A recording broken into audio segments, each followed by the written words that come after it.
Quand on y pense, l'Apple Watch est un appareil compliqué à mettre à jour.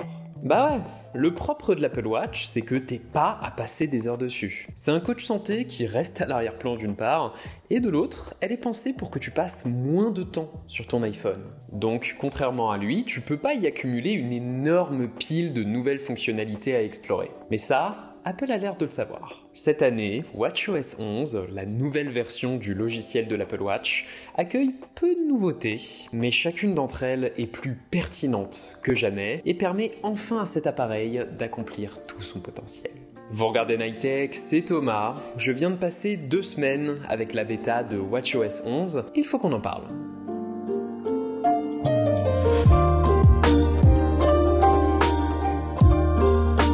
WatchOS 11, c'est déjà une Apple Watch qui devient un meilleur compagnon au quotidien. Ça passe surtout par un raffinement de sa pile de widgets. Les widgets de l'Apple Watch, c'est ce composant introduit l'an dernier qui permet de facilement accéder à des informations ou aux interactions avec son Apple Watch. Avec WatchOS 11, cette pile devient intelligente. Elle affiche désormais le bon widget en fonction de ton contexte et de ton utilisation. Ce qui est drôle, c'est que c'est dur de se rendre compte du changement. Perso, j'ai juste fini par remarquer que j'ai plus besoin de demander à Siri la météo juste avant de partir au boulot, parce qu'elle est déjà là. J'ai plus à sortir mon téléphone pour vérifier dans quelle salle est ma réunion, le calendrier y est déjà. La pile s'affiche même désormais directement à la place de ton cadran lorsque c'est pertinent. J'adore quand la technologie est comme ça. Puissante, utile, mais subtile. J'utilise beaucoup plus la pile sous WatchOS 11 mine de rien, d'autant qu'elle accueille également un autre de mes composants favoris qui est disponible sur iOS depuis genre 2 ans je crois, les activités en direct. Évidemment le classique, l'arrivée de la commande Uber Eats que tu peux suivre sans stress, c'est top. Mais surtout pour moi, avec l'Apple Watch, c'est surtout l'excellente application Transit qui m'a simplifié mes trajets de RERC. Plus besoin de garder l'œil fixé sur l'horloge pour surveiller mon horaire, j'ai un widget qui m'indique directement quand va passer mon train et qui m'indique également quand je dois me préparer à descendre sur les trajets que je connais moins. C'est qu'un exemple, mais c'est un gain de sérénité de fou d'avoir ça au poignet. La bonne info, disponible au bon moment et facilement. J'adore. Et niveau praticité, WatchOS 11, c'est également un approfondissement de la fonction double tap des dernières Apple Watch. Au menu, on a une interface légèrement revue pour que double tap ait l'air plus naturel.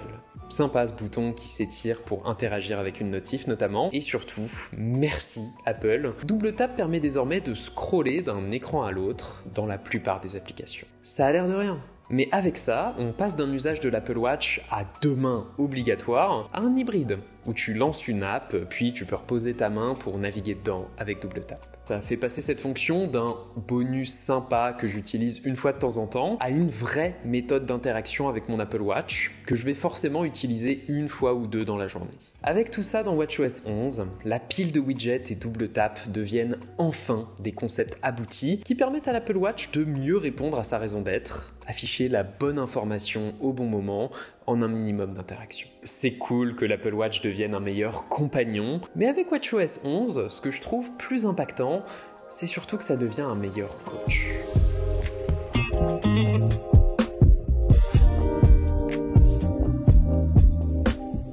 S'il y a bien un usage où l'Apple Watch est incontournable, c'est le suivi de santé. Pour moi, jusque-là, l'Apple Watch était sympathique pour suivre mon activité, indispensable pour aller courir sans mon téléphone, et surtout ultra addictive, avec son système de cercles à remplir là. Le problème, c'est qu'elle était beaucoup trop rigide. Avoir le même objectif d'activité, tous les jours, toute l'année, quelles que soient les circonstances, c'est tout simplement pas humain. Et heureusement, c'est terminé. Enfin, il est désormais possible non seulement de personnaliser l'objectif de ces cercles, certes, mais surtout de modifier son objectif en fonction des différents jours de la semaine. Donc oui, tu peux intégrer automatiquement à tes cercles le fait que le dimanche, tu te reposes. C'est con, mais ça encourage une pratique saine de l'activité. Mieux encore, si tu tombes malade ou que tu as juste besoin d'un temps de repos, tu peux simplement mettre en pause tes cercles sans casser ta série de jours d'affilée. Là encore, ça paraît bête, mais auparavant, l'Apple Watch t'encourageait à avoir un comportement malsain pour maintenir ta série. Prendre en compte le repos, ça fait de l'Apple Watch un coach plus humain et plus pertinent. Autre nouveauté, l'Apple Watch accueille également 2 indicateurs de santé complètement nouveaux. Le premier, plutôt orienté sport, c'est la charge d'entraînement. Désormais, après chaque entraînement enregistré avec l'Apple Watch, vous pouvez noter le niveau d'effort que votre séance vous a demandé. À partir de là, une fois que tu as quelques mesures dans ton historique, forcément, personnellement, j'en ai pas énormément pour l'instant, ça vient de sortir, et bah t'as un graphe qui se dessine et qui te permet d'évaluer si t'as de la marge pour te dépasser à ton prochain entraînement ou si au contraire, t'en as un petit peu chié ces dernières semaines et tu devrais plutôt y aller mollo. Pareil, j'adore charge d'entraînement. C'est un indicateur qui part de tes données, mais qui intègre ton ressenti. Et mine de rien, c'est comme ça qu'on évite d'accumuler de la fatigue mentale et donc souvent des blessures physiques. Second indicateur, plutôt orienté santé, c'est les signes vitaux nocturnes. Après chaque nuit évaluée avec votre Apple Watch, elle va vous offrir un récapitulatif qui compare vos données de cette nuit-là, fréquence cardiaque de nuit, saturation en oxygène, durée de sommeil, avec votre moyenne sur le long terme. Ça a l'air d'un détail, mais c'est super précieux. Quand t'es réveillé, tes données de santé vont naturellement fluctuer tout au long de la journée en fonction de ce que tu fais. Donc comparer ta fréquence cardiaque là, maintenant, tout de suite à ta moyenne, ça n'a pas de sens. Par contre, quand tu dors, tu dors. Ça élimine beaucoup de variables. Et donc, si ta fréquence cardiaque a été plus haute la nuit précédente par rapport à ta moyenne, ça veut dire que tu as peut-être un peu moins bien dormi que d'habitude. Peut-être que tu couvres quelque chose, peut-être que tu t'es pris une cuite la veille. Ou alors, si c'est une tendance à plus long terme, que tu as tendance à avoir une fréquence cardiaque plus élevée en dormant ces dernières semaines, ça veut dire que tu es en moins bonne forme cardiovasculaire, tout simplement. Enfin, je dis tout simplement, c'est pas un diagnostic, mais vous voyez l'idée. C'est valable pour toutes les données présentées.